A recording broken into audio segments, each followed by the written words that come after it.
భారత్తో యుద్ధంపై పాక్ ఆర్మీ సంచలన వ్యాఖ్యలు చేసింది. మరో యుద్ధం వస్తే పెను విధ్వంసమే అని, రెండు దేశాలు తుడిచిపెట్టుకుపోతాయంటూ వ్యాఖ్యానించింది. భారత సైనికాధికారులు, రాజకీయ నేతల వ్యాఖ్యలపై స్పందించిన పాకిస్తాన్ తమపై మరోసారి దాడి చేయడానికి సాకులను భారత్ సృష్టిస్తుందంటూ అక్కసు వెళ్లగక్కింది.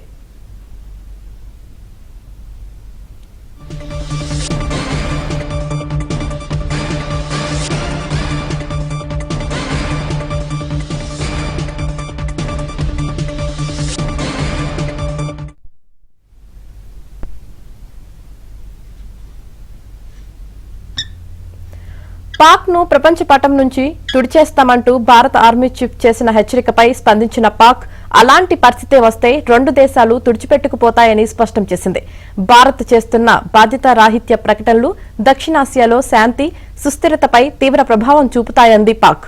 మరో యుద్ధం చెలరేగితే పాక్ వెనక్కి తగ్గదని, ఎలాంటి సహనాన్ని ప్రదర్శించబోదని గట్టిగా స్పందిస్తుందని తెలిపింది.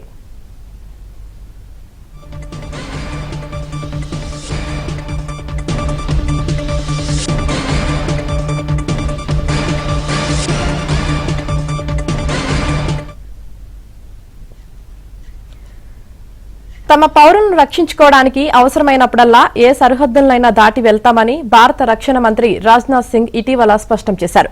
ప్రపంచ పటంలో మనుగడ సాగించాలంటే ఉగ్రవాదాన్ని ఆపాలని సైన్యాధిపతి జనరల్ ఉపేంద్ర ద్వివేది శుక్రవారం హెచ్చరించారు.